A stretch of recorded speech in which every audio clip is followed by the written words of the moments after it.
The Sweet Sound of Success show is brought to you by the Mentor Studio. The Mentor Studio is an exclusive mentoring and training program for social influencers, business owners, entrepreneurs, coaches, and startups, bringing personal development to the underserved around the world. And brought to you by Success Strategists.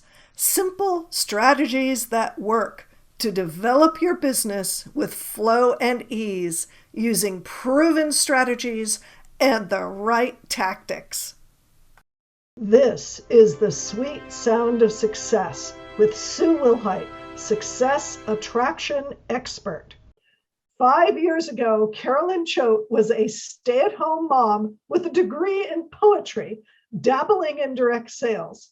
Now, she is running her own marketing agency dedicated specifically to helping spiritual entrepreneurs to grow in aligned ways and impact the world with their gifts. Welcome, Carolyn. Thank you. I'm so excited to be here. Oh, well, I love it when I find folks who are helping spiritual entrepreneurs because goodness knows people have messages and they need help getting it out there. Exactly. So, that's what I realized. Like, the best way I can help the world is to help other people who have gifts that can help the world. Right. And so you get to be on your hero's journey.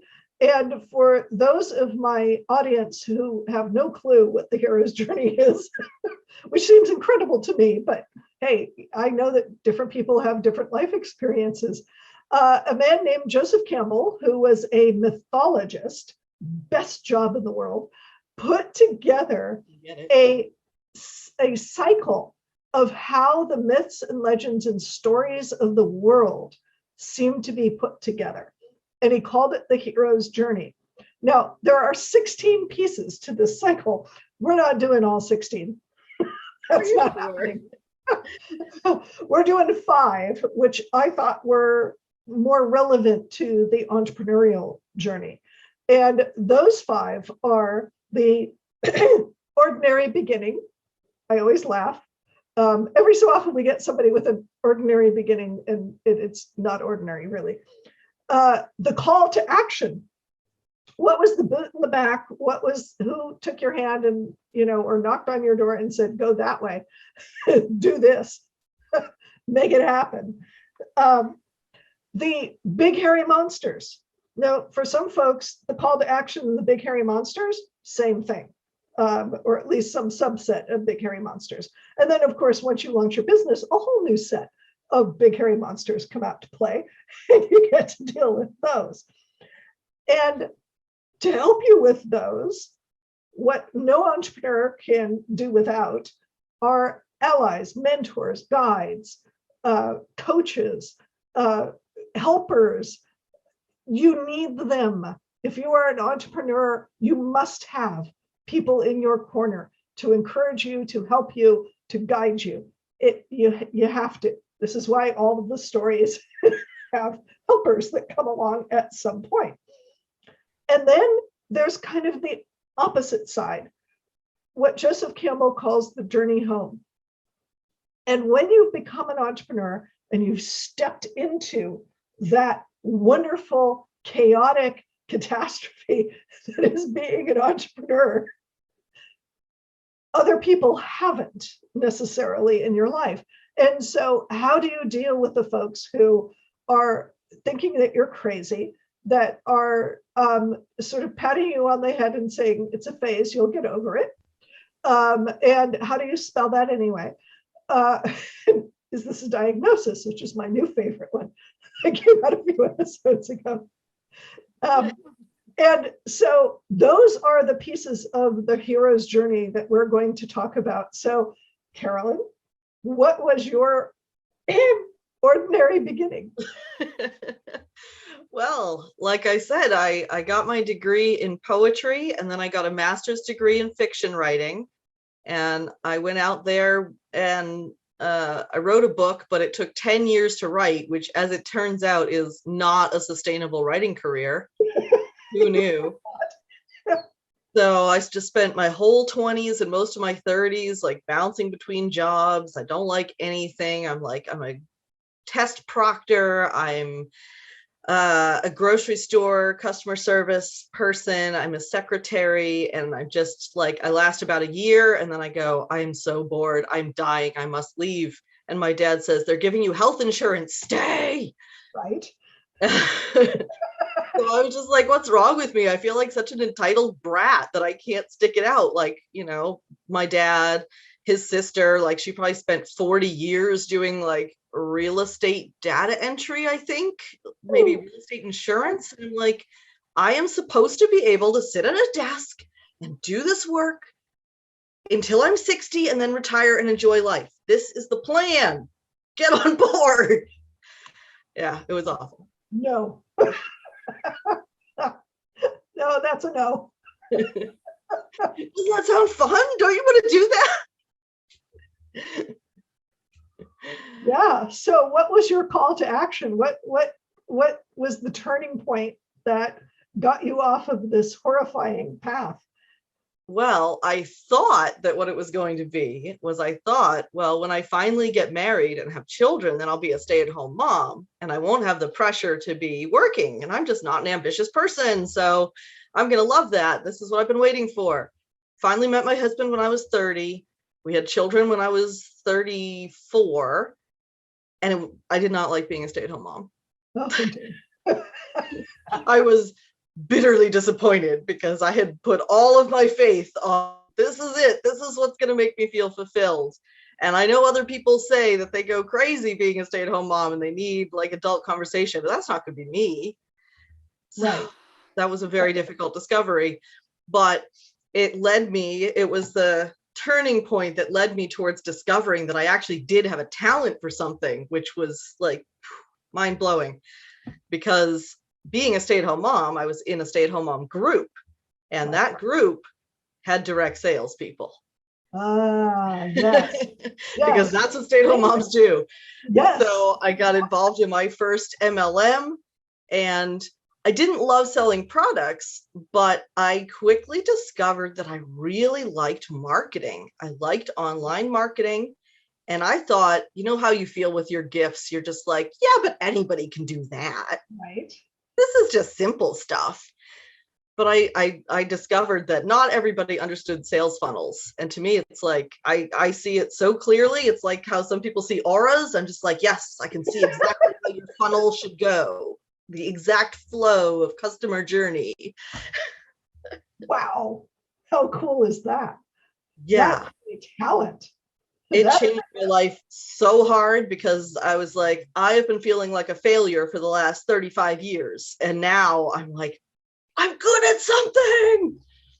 Yes. Gosh, isn't that such a relief when you find what your gift is? And that not only is it a gift, but it's valuable. Yes. It's something that you can use in your life that people will go, oh my God, you could do that?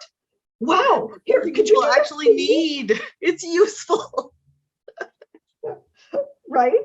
And so what were some of, besides, being bored and doing that, were there any other challenges though that you found with getting your business up off the ground? Oh yeah, for sure. The first big thing that really pushed me was my mother started saying like, well, your kids are going to be in school soon, so you could get a real job. Oh God. I skipped that. So that gave me a lot of impetus to like, okay, I got to make this thing actually work before they start school. And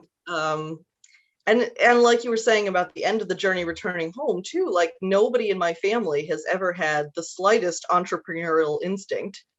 My dad is a molecular biologist. He's worked for 50 years at only 2 companies. He did exactly the thing that he went to college for. My mom is also a scientist. My brother's in IT. So they're very much about like, but wouldn't it be better if you just had like a stable job that handed you a paycheck? Right. So it took a lot of courage really to say, no, that's not working for me. I've tried that and it's just not easier for whatever reason. Right. So who were some of the people who supported you? Did you have any allies or mentors to kind of There's a couple of people that I think were super instrumental. One is my husband, who is endlessly supportive of anything I want to do. When he married me, I was like, I'm going to be a stay-at-home mom and I'm going to clip coupons. And now I'm like, I'm going to go out and start a marketing agency. And he's like, yes, go for it. He did a tarot reading for me to see what I should watch out for. Nice. Good job. And I spent when I first started in marketing, I did a lot of general work for a lot of different kinds of people. And eventually I had this feeling like it's time to niche down. It's time to really declare what I do. And that process was really unexpectedly scary, to really draw the line in the sand and say, these are the people that I work with. No, not those people. No, not those people. Not that I'm going to kick them out of bed if they sign up for Discovery Call, but this is my focus. And I must have spent a whole day just twitching with fear. Right. And I talked to my husband through it and I was like, given my background with books, I really should focus on authors. I should be doing book launches, but I don't want to. I think I want to work with manifestation coaches. And he was like, yes, go for it. But the other person is a business mentor, because I started, I was self-taught and I did internships and I did some courses. And through one of my internships, I was introduced to someone who is now my business coach. And his name is Chuck Anderson. And this is super funny. And I hope he doesn't mind me telling this, but I was talking to him about my plan and how I'm going to niche down. And I've decided I'm going to work with spiritual entrepreneurs. And he reaches over and shows me his angel deck. I was like, oh my goodness, you hiding woo person. Right. There are so many of us woo people who are just in the closet. Yes. And I keep telling people, you need to come out of the closet. They do these surveys and it's what is it? Some huge percentage of the population, absolutely 100% believes in angels, knows that they're there. We're really clear on this stuff. And yet nobody talks about it. But it's scary. It's scary to say, because you're afraid people are going to laugh at you. People are going to make fun of you. People aren't going to take you as seriously. It's very scary to step into that. Yeah. Yes. But woo people need love too. Woo people need the most love. Right. So you're working with spiritual entrepreneurs. Those are the people that you've decided that's your tribe. And I've got to say, congratulations on niching. You're right. This is the part that gets everybody freaked out and terrified. And yet it opens it all up. Right? Yeah. On the other side of it, it feels so good. Right. I was saying to myself, I know that saying everything you want is on the other side of fear is really real right now. Yeah. Yeah, because one of the issues with that is you feel by saying, it's almost like saying that you love one of your children more than the other. And no, you really love them equally, but you would rather work with this one than the other one. Wasn't it on that show, This Is Us, I think, where she says, yeah, but one of you was a little easier to love. Right. Yeah. And like I said, you're not going to kick them out the door and you're not going to reject them utterly. It's just you'd prefer to work with. I would prefer to work with women who are in the corporate arena, who are getting prepared to jump. They're standing on the edge of the diving board, looking at it. What are they going to do? How are they going to do this?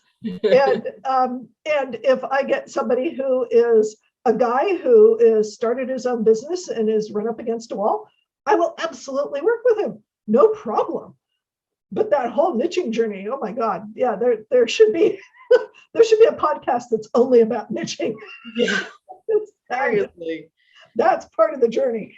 It is. And it's so beneficial because you can do so much to specialize. And I thought about it like how doctors will specialize in something, Right. you know, I can have lots of general marketing knowledge, but if I really hone in on what's going to be the best path for somebody who does tarot reading, then Right. I'm able to bring so much more to them than if I'm just like, oh yeah, okay, I'll figure that out. Right. Exactly. So I understand, Carolyn, that you have a special gift for my audience. Yes. So I really like getting to know people, and it's just such a good way to start out a journey together is talking over Zoom one-on-one. So I have provided a place where you can book a call and talk about your business, no pitch at all. Just, I want to listen. I want to hear what you're doing, what your goals are. I'm going to make some suggestions about where you might tighten up or whether you need, what pieces of a funnel you may need. Put together a custom game plan for you if you would like that. And we'll just talk. Nice. And links here for that. And there will also be, of course, contact info for Carolyn to be able to get a hold of her in the after notes, in the show notes. It'll be everywhere. Instagram is my favorite. Instagram is where I hang out all day. Awesome. Yeah. So go find her and go talk to her, because I think she can help you. I have this intuitive hit. I don't know where it's coming from, but somehow. Yes. So thank you, Carolyn, for being on my show. This was really fun and inspirational. And all of you people who are feeling stuck out there, you need to talk to Carolyn. This is the way it works. And thank you to my listeners and viewers of The Sweet Sound of Success.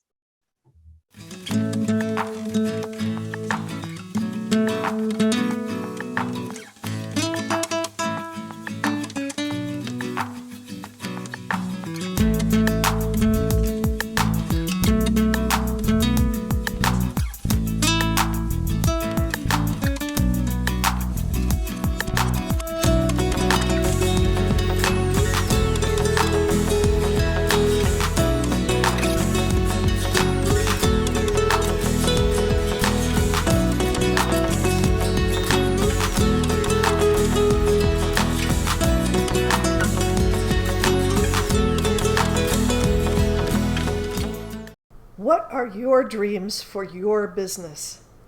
You know what drives me crazy? Really smart business owners denying their talents because they've been taught it has to be hard, because they've been taught that they don't deserve their gifts, that they're not worth anything. They've been taught that their gender means they can't express their genius. I'm Sue Wilhite, and I want you to have access to your genius. I want you to go out and rock the world with your genius.